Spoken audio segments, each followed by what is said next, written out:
बिस्मिल्लाहिर्रहमानिर्रहीम अस्सलामु अलैकुम। उम्मीद करता हूँ आप सब खैरियत से होंगे। आज का जो हम लेक्चर देखने जा रहे हैं वो एडवांस टैक्स के हवाले से है और एडवांस टैक्स में हम इससे पहले 3-4 लेक्चर देख चुके हैं। इससे पहले हमने जो एक लेक्चर देखा था इसके अंदर वो उसमें हमने देखा था कि अगर हम एडवांस टैक्स नहीं जमा करवाएँगे तो हमारे पे क्या-क्या पेनल्टीज़ इम्पोज़ की जाएँगी। क्या-क्या पेनल्टीज़ लगेंगी। उसके बाद हमने एक लेक्चर देखा था कि एडवांस टैक्स कौन जमा करवाएगा और क्यों जमा करवाएगा और कैसे जमा करवाएगा। तो ये 2 लेक्चर हम इससे पहले देख चुके हैं। उसके बाद हमने एक छोटी-सी वर्किंग की थी एडवांस टैक्स की कि एडवांस टैक्स कैसे करवाना है। तो आज हम इसको प्रैक्टिकली एग्ज़ाम्पल्स के साथ करने जा रहे हैं और आज का जो टॉपिक है इसमें हमने 3 कैटेगरीज़ को एडवांस टैक्स में लिया है। हम सबसे पहले जो आज के टॉपिक में हम इंडिविजुअल को देखेंगे और उसके बाद फिर एओपी को देखेंगे, फिर उसके बाद हम प्राइवेट लिमिटेड को देखेंगे। इंडिविजुअल का जो फ़ॉर्मूला है वो अलग है।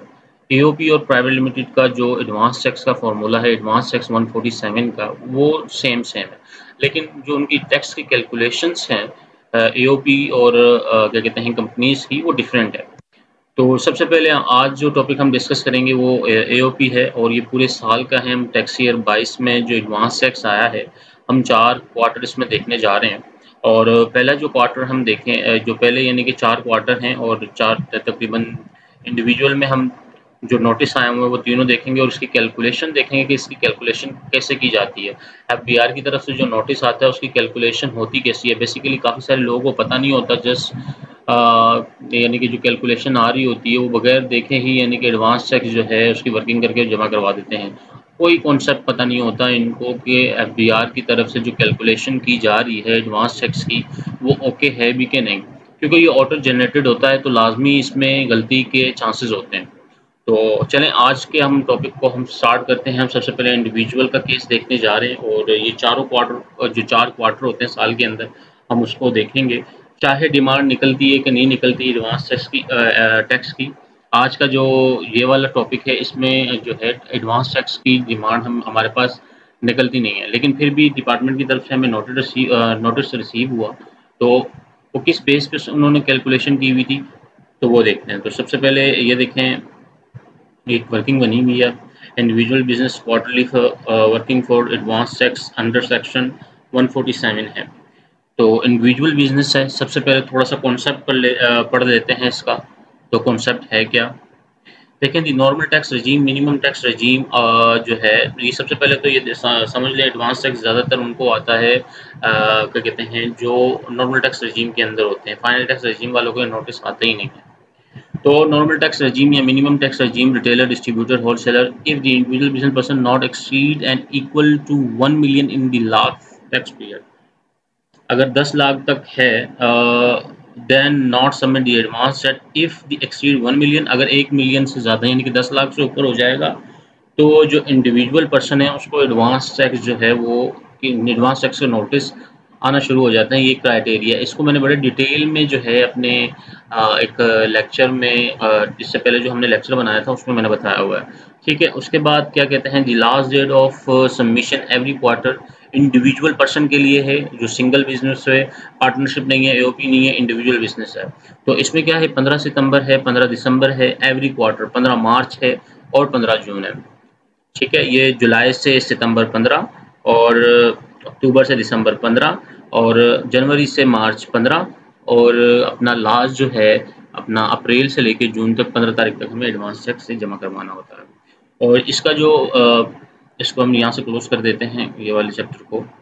और इंडिविजुअल का जो फ़ॉर्मूला है, फ़ॉर्मूला जो इंडिविजुअल है ए डिवाइड बाय 4 माइनस सी।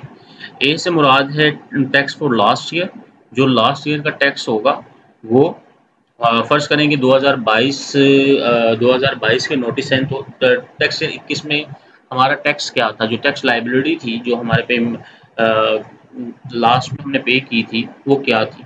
ठीक है, वो होगी। और 4 क्वार्टर हैं, आपको पता है कि 4 क्वार्टर एडवांस टैक्स के बन रहे हैं।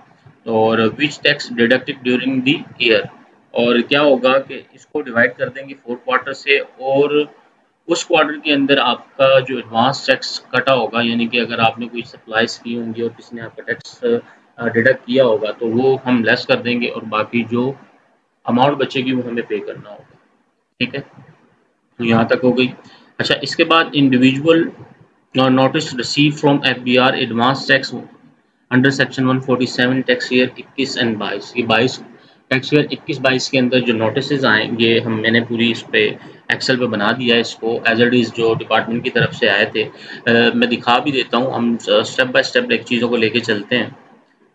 तो ये देखें, ये है जी इंडिविजुअल का जो हमें नोटिस आया था, notice receive from FBR advance tax, advance income tax 147 है और नॉर्मल टैक्स जो है ऑफ द लास्ट ईयर यानी कि टैक्स चार्जेबल जो था वो 7 लाख और 4,23,654 था। ये टैक्स ईयर 21 की ये सारा जो डेटा रिलेट कर रहा है, ये जो नोटिस आया मैं आपको दिखा भी देता हूँ। यहाँ पे ये देखें, दरअसल फर्स्ट क्वार्टर के अंदर आप ये देखें तो फर्स्ट क्वार्टर एग्जम्प्टेड है, यानी कि कुछ भी नहीं है, यानी कि फर्स्ट क्वार्टर का इन्होंने हमें नोटिस नहीं दिया था इंडिविजुअल को। सेकंड क्वार्टर में नोटिस आया था, तो सेकंड क्वार्टर से स्टार्ट हुआ इनका, तो ये सेकंड क्वार्टर का नोटिस है, ये नोटिस आया था। और ये देखें, ये वर्किंग है 4/23 और 1,05,000 be adjustable paid during the period और एक जो नेट एडवांस टैक्स लाइबिलिटी है फॉर द क्वार्टर ये है। अच्छा, ये जो था ये नीचे अगर लाइबिलिटी होती तो ये पूरा पोर्शन ओपन हो जाता है नीचे, अगर हम आईआरएस के अंदर लॉगिन करेंगे ना पूरा पोर्शन ओपन हो जाता था।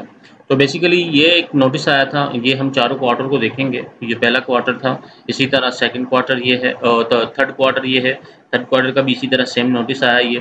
फिर उसके बाद फोर्थ क्वार्टर का आया, ये फोर्थ क्वार्टर हो गया। ठीक है, ये यानी कि नोटिस जो आया ये उसकी हमने कैलकुलेशन है और ये क्या है, टैक्स ईयर 21 लिखा हुआ है। टैक्स ईयर 22 के अंदर ये नोटिस आए, टैक्स ईयर 21 का जो डेटा है इनको डेटा बनाया।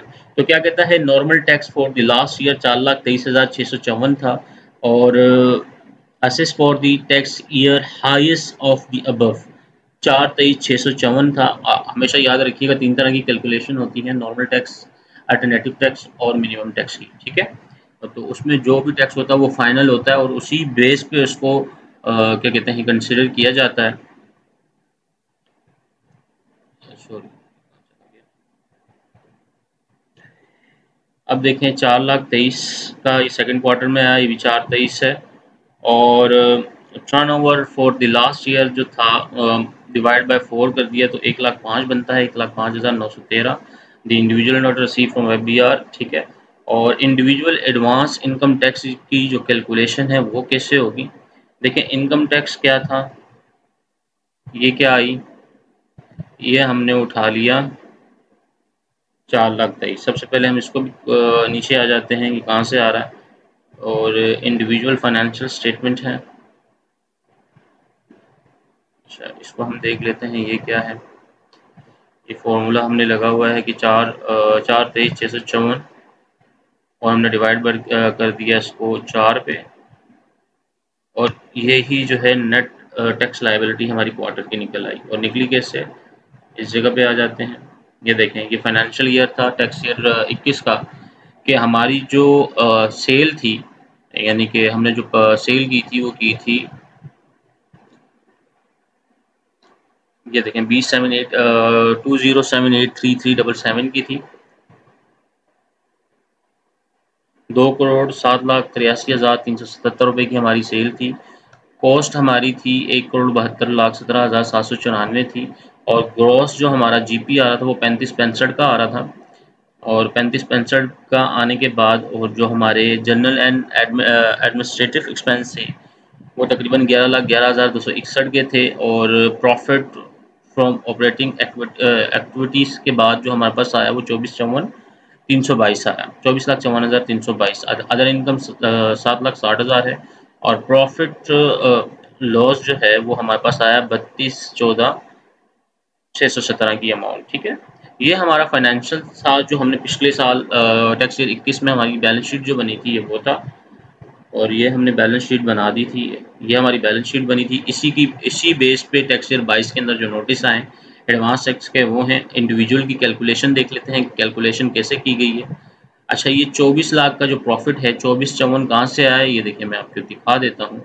ये है 24,54, अदर इनकम को इंक्लूड नहीं किया गया, 24,54,322 ये हमारा जीपी क्या कहते हैं प्रॉफिट था बिफोर टैक्स, ये हमारा इनकम टैक्स का प्रॉफिट था, और सॉरी ये हमारा प्रॉफिट था बिजनेस का, और सैलरी अदर इनकम को इसके नीचे इंक्लूड किया तो टोटल प्रॉफिट बना दिया इन्होंने ये कितना 32,14,000। तो डायरेक्ट हम ये भी ले सकते हैं, मैं थोड़ा सा डिफाइन कर दिया कि ये अदर्स यानी कि सैलरी इनकम थी कहीं और से, डायरेक्टरशिप भी कह सकते हैं इसको।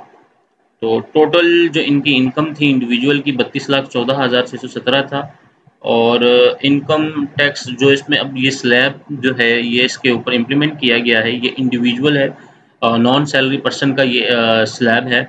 इनकम टैक्स जो है 30 लाख से 40 लाख तक था, 30-70 तो फिक्स है जो जमा करवाना है, और बाकी जो है 24 जो एक्सीड होगा 24 लाख से वो लेस कर देना है, ठीक है। तो ये 30 लाख तक एग्जाम्प्ट है, और बाकी के ऊपर 25% का ये इसको लेस करने के बाद ये वैल्यू आ गई 2,14,617 की वैल्यू आ गई। कैसे आया फिर से बता देता हूँ, ये देखें ये हमारे पास जीपी ये प्रॉफिट आ गया 32,14,670 बिफोर टैक्स, ये हमारी एग्जेम्प्टेड अमाउंट है। ये आप देखेंगे नॉन सैलरीज का वो क्या कहते हैं कार्ड देखेंगे टैक्स का, तो आपके सामने ये नज़र आ जाएगा आपको। और रेट ऑफ अप्लाई जो होगा इसके ऊपर 25% होगा, ये हमारे पास आ गई है, इसके ऊपर हमने 25% इम्प्लीमेंट कर दिया, और 3,70,000 जो फिक्स है वो फिक्स हो गया। तो टोटल जो टैक्स बन गया वो 4,23,654 ये हमारा टैक्स बन गया।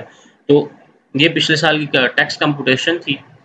ये कैसे की देखें, मैं फिर बता रहा हूँ कि ये हमारा प्रॉफिट है बिफोर टैक्स, ये स्लैब जो 30,000 तक एग्जम्प्टेड है, और जो 32 में से 30 माइनस कर दिए तो 2,14,000 बचे, इसके ऊपर 25% इम्प्लीमेंट कर दें।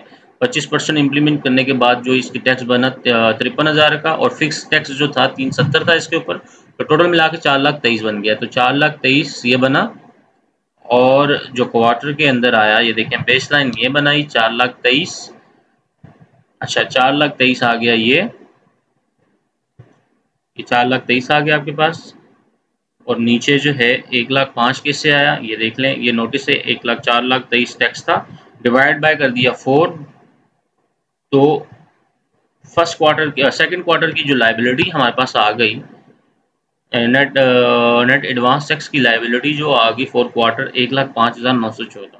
इसी तरह सेम ये इन्होंने आगे थर्ड क्वार्टर भी इसी तरह है, फोर्थ क्वार्टर भी इसी तरह है, और ये टोटल मिला के जो है लास्ट में अगर आप देखें तो 3,17,739 बनता है। तो एज इट इज़ सेम है, और ये सिंपल कैलकुलेशन है, इंडिविजुअल की इतनी खासी कैलकुलेशन होती नहीं है। तो एक सिंपल सा जो है एडवांस टैक्स की कैलकुलेशन थी, नोटिस आपको मैंने दिखा दिए हैं। और इसी तरह ये देखें बेसिकली अगर ये होता, अब कुछ में ये हो रहा होता है, कुछ ईयर यहाँ पे चेंज ले रहे होते हैं, और कुछ यहाँ पे जैसे कमर्शियल इंपोर्टर के हवाले से मैं बात करूँ तो उन्होंने क्या किया था, एक नोटिस मेरे सामने से गुजरा कि उन्होंने इस जगह पे जो है 2 साल को इंक्लूड किया था, टैक्स ईयर 20 को और टैक्स ईयर 21 को। तो दोनों की एडवांस टैक्स की वर्किंग जो थी वो डिफरेंट थी। इस जगह पे उन्होंने फाइनेंशियल ईयर टैक्स ईयर 20 का लिया हुआ था, इस जगह पे उन्होंने जो लास्ट के 2 क्वार्टर हैं उसमें टैक्स ईयर 21 के लिए हुए थे। तो उसकी बेस पे उन्होंने एडवांस टैक्स जो है वो नोटिस भेजे हुए थे। तो सबसे पहले आपको इस कैलकुलेशन को समझना होगा कि किस कैलकुलेशन की बेस पे जो डिपार्टमेंट है हमें नोटिस भेज रहा है। तो वैसे तो होता बेसिकली ये है कि लास्ट ईयर का जो हमारा जैसे इसमें है, इसमें लास्ट ईयर का इन्होंने बेसलाइन बनाया जो as per rule income tax ordinance के रूल के मुताबिक है। और कुछ जगह ये कर रहे होते हैं, जैसे हम आगे इंशाल्लाह जो एओपी और प्राइवेट लिमिटेड में पढ़ेंगे, लेक्चर देखेंगे, उसमें क्या किया हुआ है, उसमें भी इसी तरह किया हुआ है, टैक्स ईयर 20 और टैक्स ईयर 21 को लिया हुआ है। तो कहते हैं एओपी में डिटेल में पढ़ेंगे, ये एक सिंपल सा लेक्चर था इसके ऊपर, विजुअल के ऊपर। और इस लेक्चर के हवाले से कोई भी आपकी क्वेश्चन या क्यूरी है तो आप मुझे कमेंट सेक्शन में पूछ सकते हैं, और मैं इसके साथ अटैच कर दूंगा जो पुराने 2 लेक्चर थे, एक कि कौन जमा करवाएगा, कैसे जमा करवाएगा और क्यों जमा करवाएगा, ये उसकी कैलकुलेशन थी। मैंने आपको ये बता दिया कि स्लैब इतना इसका मुश्किल नहीं है, इंडिविजुअल का नॉन सैलरी पर्सन का टैक्स इनके ऊपर लगता है। ये एक कैलकुलेशन थी, ये नीचे वाली कंप्यूटेशन है सिंपल सी, ये एज इट इज़ इसी तरह लगेगी, ये लगी हुई है। वैसे हम इसकी कैलकुलेशन डिफरेंट तरीके से होती है, वो भी इंशाल्लाह हम डिस्कस करेंगे, मिनिमम और मैं क्या कहते हैं मिनिमम, नॉर्मल, सारी इस जगह पे जो एक कैलकुलेशन लगी हुई है, ये नॉर्मल टैक्स की कैलकुलेशन है, ठीक है। ये नॉर्मल टैक्स इम्प्लीमेंट हुआ है, इसमें भी हमने मिनिमम और मैक्सिमम क्या कहते हैं, मिनिमम और जो जो है ये नॉर्मल टैक्स है, और एक मिनिमम होता है और एक अल्टरनेटिव टैक्स होता है, ठीक है। ये नॉर्मल टैक्स की कैलकुलेशन थी जो हमने की, जो डिपार्टमेंट में नोटिस में दिखाई हुई थी एफबीआर की तरफ से। तो एक सिंपल सा लेक्चर था। अगर इस लेक्चर के हवाले से कोई भी क्वेश्चन या क्यूरी है, आप मुझे कमेंट सेक्शन में पूछ सकते हैं। अपनी दुआओं में याद रखिएगा। अल्लाह हाफिज़।